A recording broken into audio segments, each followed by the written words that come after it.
Bonjour et bienvenue dans ce nouvel épisode du Chaudron de l'Ermite. Ici on parle de magie, de chamanisme, de paranormal et de travail avec les esprits. Pour ceux qui me découvrent, je suis Adaline ou Lynn, chamane et médium à plein temps et sorcière à mes heures. Sur Instagram et YouTube, vous me trouverez sous le nom The Hermit Witch Mama. Aujourd'hui, on va parler d'un sujet que beaucoup de personnes évitent, la mort. Et surtout, cette peur viscérale qu'elle provoque en nous. Je vais vous parler de ce que j'ai compris à travers mon travail de médium et de chamane, mais aussi vous donner des outils concrets pour transformer cette peur. Pas pour l'effacer, elle fait partie de notre condition humaine, mais pour la transmuter en quelque chose de plus vaste, de plus paisible.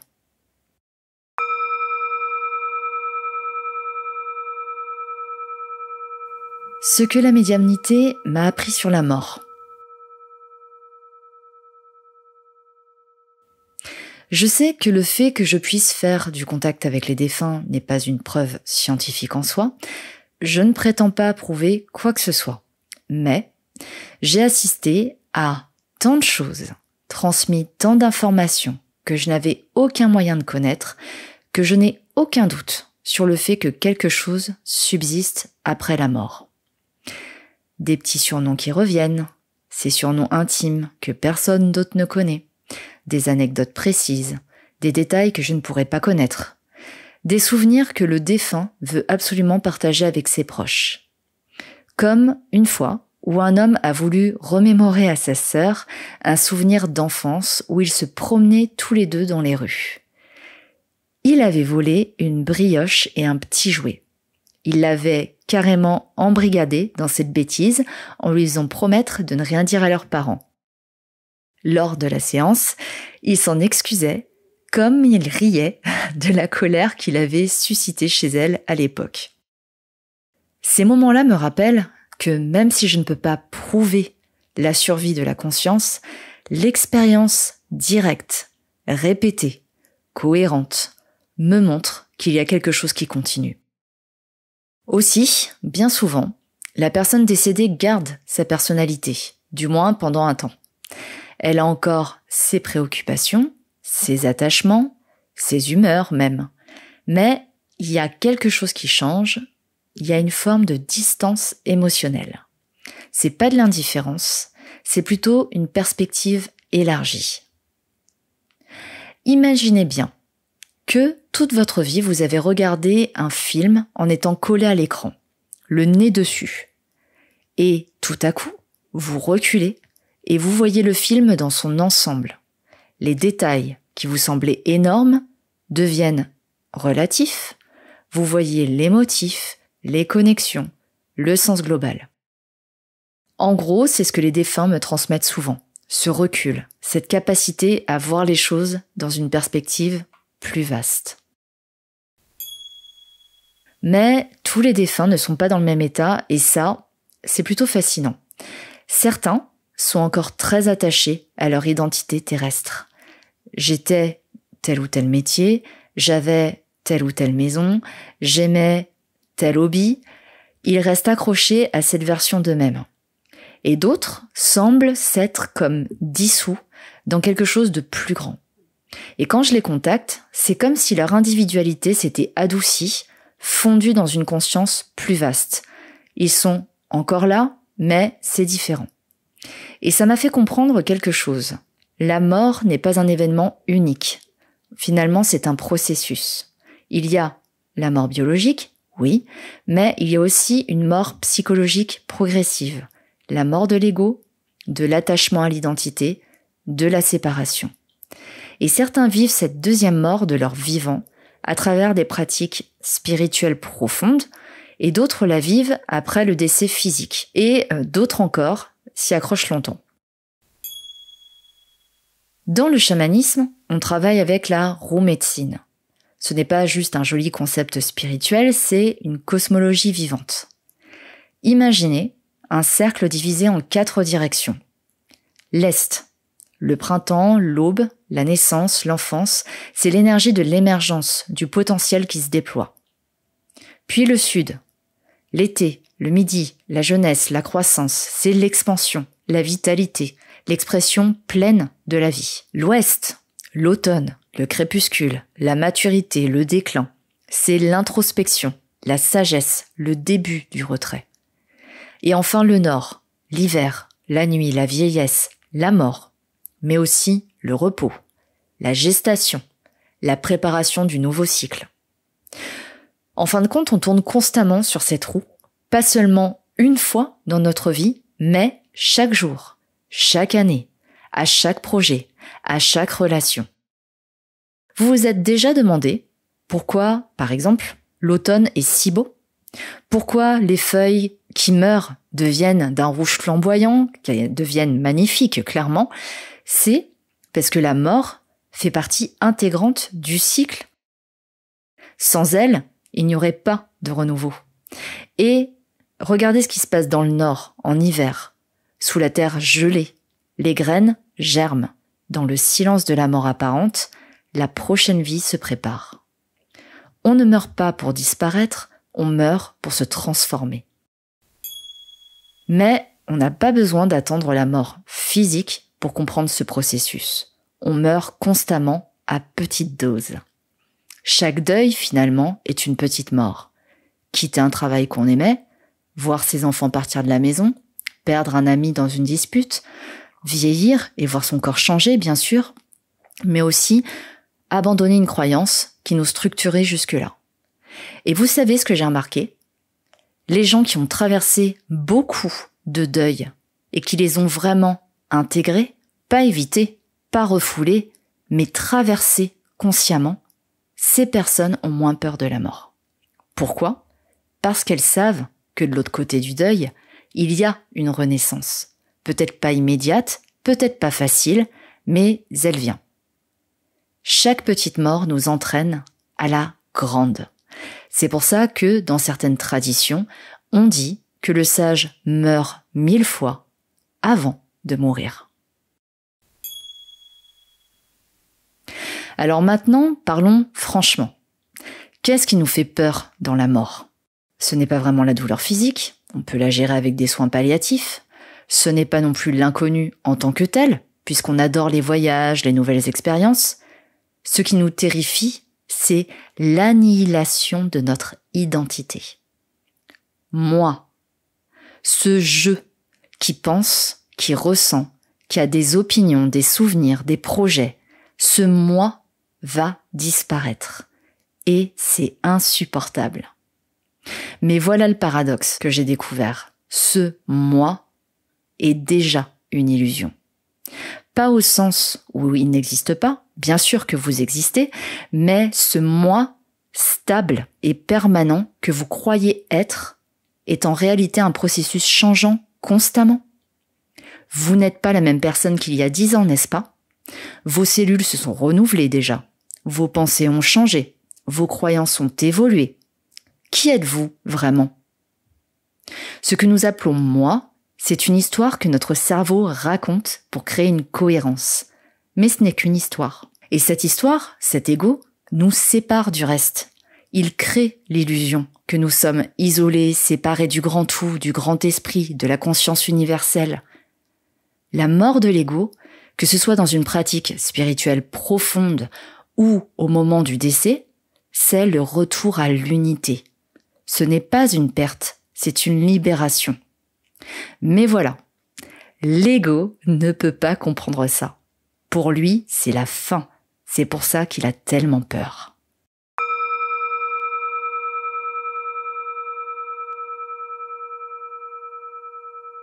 Les croyances et l'expérience de la mort.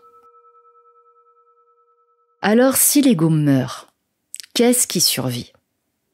Dans toutes les traditions spirituelles, on parle de l'âme. Mais qu'est-ce que c'est vraiment? L'âme, ce n'est pas votre personnalité. Ce n'est pas vos souvenirs, ni vos goûts, ni vos habitudes. Tout ça, c'est l'ego. L'âme, c'est cette présence consciente derrière tout ça. C'est ce qui observe vos pensées sans être vos pensées. C'est ce qui ressent vos émotions sans être vos émotions. Vous l'avez peut-être déjà touché dans des moments de méditation profonde, par exemple, ou dans la nature ou dans un moment de grâce. Ce sentiment d'être connecté à quelque chose de plus vaste, d'éternel, d'intemporel. Cette conscience-là, elle ne meurt pas. Elle ne peut pas mourir parce qu'elle n'est jamais née. Elle l'est, simplement. Maintenant, que devient cette âme après la mort? Ça, c'est la grande question. Dans le bouddhisme, on parle du cycle des réincarnations, le samsara. L'âme se réincarne encore et encore, portant le poids de son karma jusqu'à ce qu'elle atteigne l'éveil et se libère du cycle.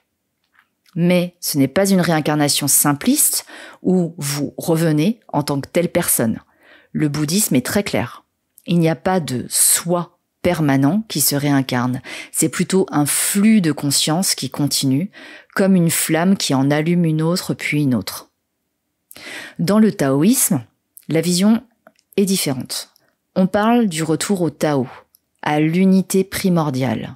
La mort n'est pas un problème à résoudre, c'est simplement le retour à la source, comme une vague qui retourne à l'océan.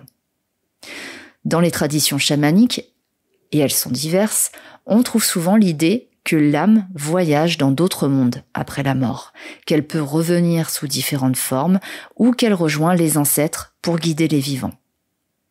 Et dans certaines traditions comme l'hindouisme, on parle d'un cycle de réincarnation mais avec une vision claire. L'âme individuelle, Atman, est en réalité identique à la conscience universelle, Brahman. La séparation est une illusion. Alors, laquelle des traditions, des croyances est vraie? Honnêtement, je ne sais pas. J'aime bien m'imaginer qu'il y a un peu de tout ça. Et probablement que, avec ma propre expérience, mon opinion, mes idées, mes croyances évolueront encore. Mais, dans tous les cas, je ne suis pas sûre que ce soit la bonne question à se poser. Ce que j'ai compris, c'est que nos croyances façonnent notre expérience de la mort. Regardez les recherches sur les expériences de mort imminente, les EMI. Raymond Moody, dans La vie après la vie, a documenté des constantes fascinantes. La sortie du corps, le tunnel avec une lumière au bout, la rencontre avec des êtres aimés, décédés ou des êtres de lumière, la revue de vie, où on revoit tous nos actes et où on ressent leur impact sur les autres, et un sentiment de paix, d'amour inconditionnel, de non-jugement. Mais voilà ce qui est intéressant. Les détails varient selon la culture.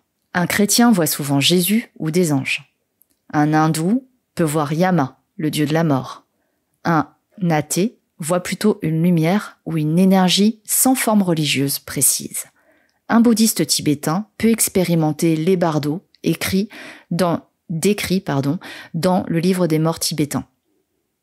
Est-ce que ça veut dire que c'est juste dans leur tête ? Pas forcément. Peut-être que la mort est une expérience si vaste, si au-delà de nos catégories mentales, qu'elle prend la forme de nos croyances pour qu'on puisse la comprendre. Ou peut-être que nos croyances créent littéralement notre réalité après la mort, au moins pendant un temps. Ou peut-être les deux. Ce qui est certain, c'est que notre état de conscience au moment de la mort influence notre expérience. Dans le bouddhisme tibétain, on passe toute une vie à se préparer à mourir consciemment. On médite sur la mort, on pratique des visualisations de dissolution, on s'entraîne à reconnaître la claire lumière de la conscience au moment du passage. Pourquoi ? Parce qu'ils savent que si on meurt dans la peur, dans l'attachement, dans la confusion, on risque de rester coincé dans ces états après la mort. Mais si on meurt dans la clarté, dans l'acceptation, dans la conscience ouverte, le passage est beaucoup plus fluide. C'est pour ça que la préparation à la mort n'est pas morbide, c'est un acte de sagesse et de compassion envers soi-même finalement.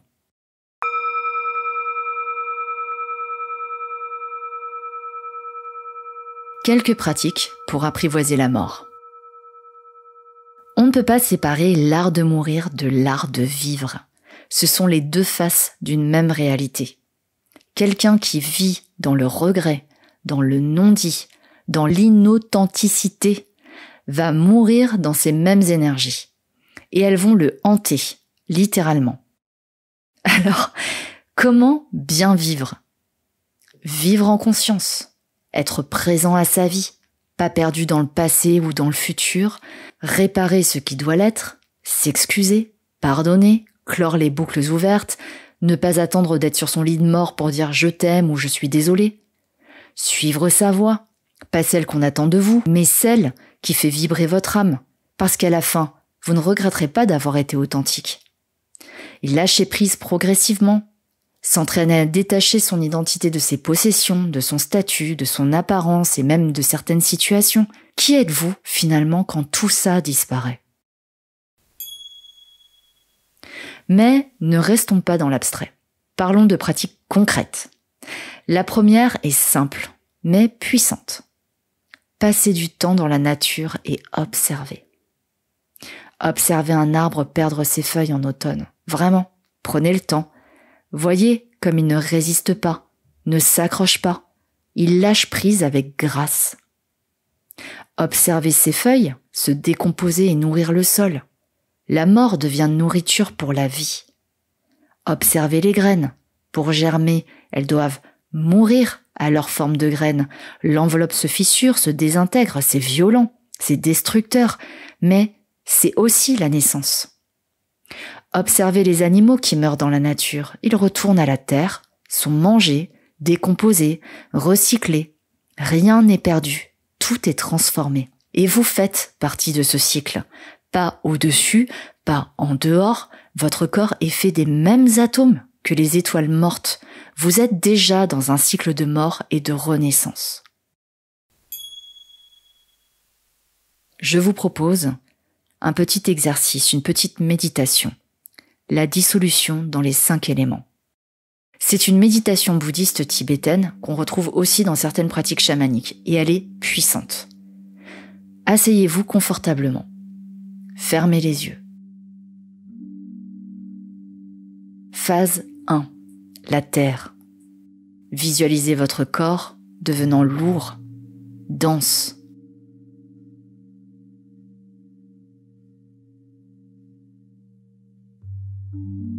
Vos os, vos muscles se dissolvent dans la terre.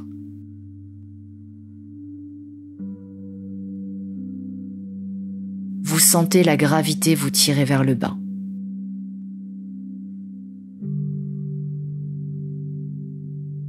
Tout ce qui est solide en vous retourne à la terre. Laissez aller.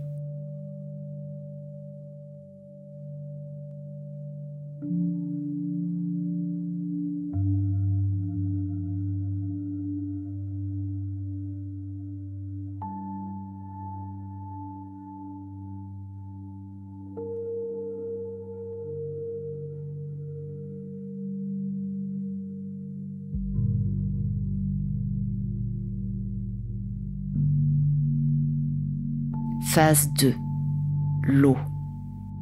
Maintenant, tous les liquides de votre corps, le sang, la lymphe, les larmes, s'écoulent, comme une rivière qui retourne à l'océan.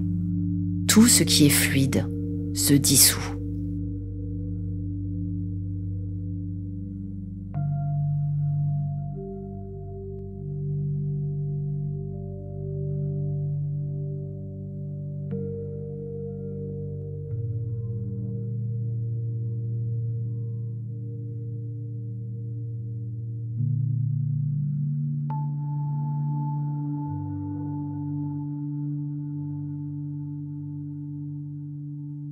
Phase 3. Le feu. La chaleur de votre corps, votre température, votre énergie métabolique. Tout ça s'éteint comme une flamme qui vacille, puis s'éteint. Sentez votre température baisser, votre feu intérieur s'éteindre.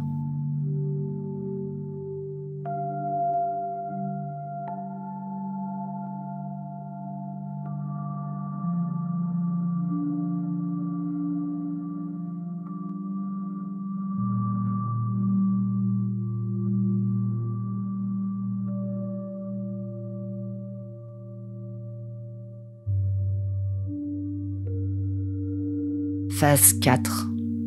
L'air. Votre souffle devient de plus en plus subtil, de plus en plus léger.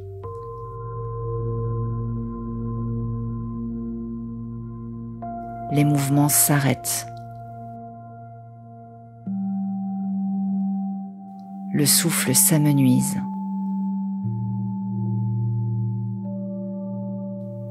Et s'arrête.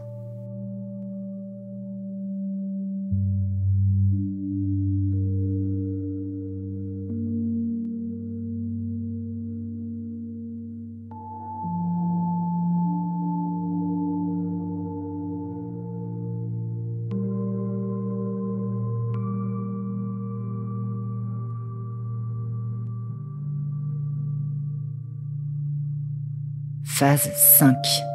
L'espace. Il ne reste que la conscience pure, sans forme, sans limite. Vous n'êtes plus un corps. Vous êtes l'espace même dans lequel tout apparaît et disparaît. Restez dans cet espace aussi longtemps que possible. C'est ça, votre vraie nature.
Puis, lentement, revenez.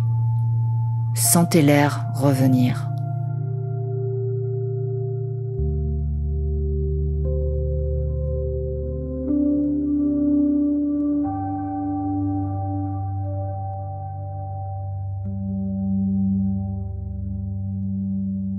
Le feu se rallumait.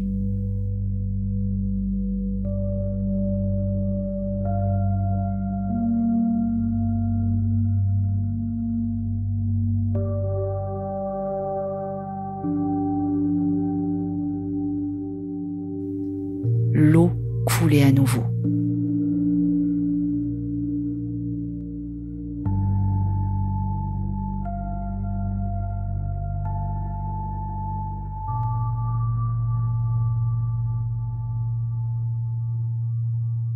La terre se solidifiait.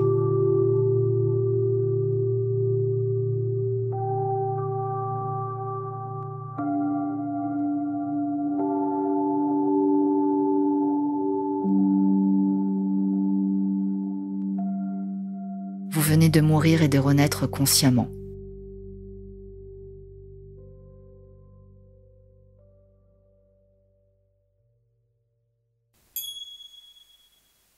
Un autre exercice, un petit peu intense celui-là. Ne le faites pas si vous n'êtes pas accompagné ou si vous n'avez pas l'expérience du voyage chamanique. Mais c'est quelque chose que j'ai moi-même expérimenté à plusieurs reprises et qui m'a beaucoup libérée. Dans cette pratique, vous voyagez dans le monde d'en bas et vous vous offrez aux esprits pour être démantelés, démembrés, dévorés. C'est violent, c'est terrifiant, mais c'est censé l'être. Parce que c'est une mort symbolique. Tout ce que vous croyez être, votre corps, votre identité, vos attachements, est arraché, brûlé et détruit. Et ensuite, les esprits vous reconstruisent, pas comme vous étiez, mais purifiés, transformés, renouvelés. C'est l'initiation chamanique par excellence, et ceux qui la traversent en ressortent changés, avec beaucoup moins de peur de la mort. Un troisième exercice, respirez le grand esprit. Voici une pratique plus douce, mais profonde. Asseyez-vous confortablement, respirez naturellement. À chaque inspiration, sentez que vous recevez la vie du grand tout, du grand esprit, de la conscience universelle. Vous ne respirez pas votre air, vous recevez le souffle de vie du cosmos. À chaque expiration, sentez que vous vous dissolvez dans ce grand tout. Vous rendez votre souffle, vous vous offrez, vous lâchez prise de la séparation. Inspiration, recevoir la vie. Expiration, mourir à la séparation. C'est un cycle constant. À chaque respiration, vous mourrez et renaissez. Vous pouvez faire ça pendant 10, 20, 30 minutes et vous commencerez à sentir que la frontière entre vous et le reste s'adoucit. Ensuite, je vais vous proposer quelques exercices un peu plus concrets, un peu plus terre à terre, peut-être pour ceux qui n'ont pas de pratique particulière, spirituelle ou méditative. Le premier exercice, imaginez sa mort et ses funérailles. Je sais, ça fait peur, mais c'est un exercice puissant, plus concret pour celles et ceux, comme je disais tout à l'heure, qui n'ont pas nécessairement une pratique spirituelle, mais qui est totalement utile pour ceux qui en ont une aussi. Installez-vous tranquillement et fermez les yeux. Imaginez votre mort. Comment aimeriez-vous mourir ? Chez vous ? Entouré de vos proches ? Dans votre sommeil ? Rapidement ou en ayant le temps de vous préparer ? Qu'aimeriez-vous avoir accompli avant ? Qu'aimeriez-vous avoir dit à vos proches ? Comment voulez-vous être dans vos derniers moments ? En paix ? Conscient ? Puis imaginez vos funérailles. Qui est là ? Qui vous voulez qu'il soit là ? Qu'est-ce qu'on dit de vous ? Qu'aimeriez-vous qu'on retienne de vous ? Quel impact avez-vous eu sur le monde, même votre petit monde ? Qu'avez-vous laissé derrière vous qui a de la valeur ? Cet exercice est un miroir brutal de vos priorités. Si vous imaginez vos funérailles et que vous réalisez qu'on dirait « il travaillait beaucoup », mais que c'est tout, peut-être que c'est un signal pour réorienter votre vie maintenant. Si vous voulez mourir entouré de ceux que vous aimez, mais que vous ne leur parlez jamais vraiment, peut-être qu'il est temps de créer ces liens maintenant. La mort est une conseillère, elle vous dit « tu n'as pas tout le temps, vis ce qui compte vraiment ». Un autre exercice concret, écrire ses dernières volontés, mais version profonde. Pas juste le testament matériel qui hérite de quoi, blablabla, mais quelque chose de plus profond. Par exemple, vos directives de fin de vie. Voulez-vous être réanimé à tout prix ou préférez-vous une fin naturelle ? Voulez-vous mourir à l'hôpital ou chez vous, si possible ? Quels soins palliatifs acceptez-vous ? Puis vos souhaits pour vos funérailles. Enterrement ou crémation ? Cérémonie religieuse, laïque, spirituelle ? Quelle musique ? Quel texte ? Où voulez-vous que vos cendres soient dispersées ? Où voulez-vous être enterré ? Vos messages pour vos proches. Écrivez des lettres à vos proches. Pour, après votre mort. Pas des lettres tristes, mais des messages d'amour, de pardon, de transmission. Dites-leur ce qu'ils ont représenté pour vous. Libérez-les de toute culpabilité. Donnez-leur la permission de vivre pleinement après votre départ. Et votre héritage non matériel, qu'est-ce que vous voulez transmettre? Des valeurs? Des histoires? Des leçons apprises? Tout ça, écrivez-le. Mettez-le dans une enveloppe que vous donnerez à quelqu'un de confiance. C'est un cadeau immense pour vos proches. Et ils n'auront pas à deviner ce que vous auriez voulu. Ils sauront. Et ça leur évitera tellement de culpabilité et de doute.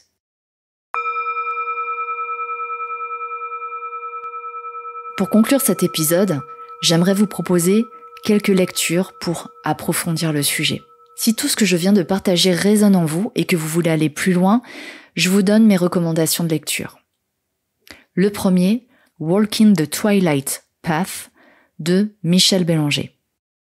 Cette auteure est une praticienne énergétique et occultiste, et dans ce livre, elle explore les états de conscience entre la vie et la mort, les différents plans d'existence, et comment naviguer entre ces territoires. C'est hyper dense, c'est profond et terriblement lucide. Ensuite, La vie après la vie de Raymond Moody, le livre fondateur sur les EMI. Moody est médecin et il a été le premier à documenter systématiquement ses expériences de mort imminente. Ce qui est précieux, c'est qu'il reste rigoureux tout en étant ouvert. Il ne tire pas de conclusion définitive, mais il présente les données d'une façon qui ouvre l'esprit. Ensuite, Vous êtes immortel d'Arnaud Rioux. Arnaud Rioux est chaman et il a une approche très accessible de la spiritualité. Dans ce livre, il parle de la mort comme d'une transition naturelle, il explore différentes traditions et il donne des pratiques concrètes. Je parlais tout à l'heure de la roue médecine, il en parle aussi. C'est réconfortant sans être naïf. Autre livre, L'art du calme intérieur d'Eckhart Tolle. Tolle ne parle pas spécifiquement de la mort dans ce livre, mais tout son enseignement est centré sur la mort de l'ego et l'accès à la présence pure. C'est profondément libérateur. Quand on comprend vraiment ce qu'il dit, la peur de la mort diminue naturellement parce qu'on réalise qu'on n'est pas ce qui meurt. Enfin, Mortel de Taous Merakchi. Taous est une voix contemporaine qui parle de la mort sans filtre. Elle aborde les tabous, les questions inconfortables et elle le fait avec franchise et une certaine poésie, c'est rafraîchissant. Et je rajouterai aussi le livre tibétain de la vie et de la mort de Sogyal Rinpoche. Je suis pas sûre de la prononciation. C'est l'un des textes les plus complets sur la mort que je connaisse. Il explique les bardos, les états intermédiaires après la mort, comment se préparer, comment accompagner les mourants. C'est dense, c'est riche, c'est la vision tibétaine de la mort, mais vraiment, ça vaut le coup de le lire.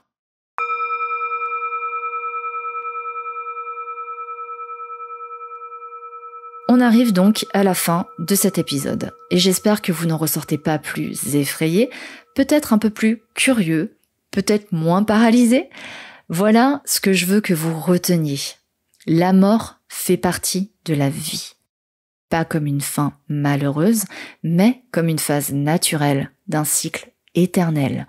Tout ce qui naît meurt, tout ce qui meurt nourrit une nouvelle vie et vous faites partie de ce cycle sacré. Votre peur de la mort est humaine et légitime. N'essayez pas de la supprimer, mais ne la laissez pas vous empêcher de vivre pleinement non plus. Utilisez-la comme une conseillère qui vous rappelle « Tu n'as pas tout le temps, vis maintenant ». Préparez-vous, pas de façon morbide, mais de façon sage et éclairée. Méditez sur la mort, mettez vos affaires en ordre, écrivez vos volontés, réparez ce qui doit l'être, et vivez sans regret. Pratiquez les petites morts. Chaque deuil, chaque lâcher-prise, chaque fin est une opportunité de vous entraîner. Plus vous traverserez consciemment ces transitions, et moins vous aurez peur de la grande. Connectez-vous à ce qui ne meurt pas. À travers la méditation, les pratiques chamaniques, les moments dans la nature, touchez cette partie de vous qui est éternelle, votre âme, votre conscience pure. Plus vous la connaissez, moins la mort de l'ego vous terrorise. Et puis, vivez vraiment, pleinement, intensément, aimez fort, créer, explorer, riez, pleurer et oser. Parce qu'à la fin, ce qui reste, ce ne sont pas vos possessions ou vos accomplissements, c'est l'amour que vous avez donné, les moments de présence pure que vous avez vécus, les vies que vous avez touchées. La mort viendra, c'est certain, mais elle ne peut vous prendre que ce qui est mortel. Et au fond, au plus profond de vous, il y a quelque chose d'immortel qui observe tout ça avec une paix infinie. Merci d'avoir écouté cet épisode du Chaudron de l'Ermite. Si ça vous a touché, partagez-le avec quelqu'un qui pourrait en avoir besoin. Prenez soin de vous, vivez pleinement, et quand votre heure viendra, puissiez-vous partir en paix. À très bientôt, et en attendant, soyez sages.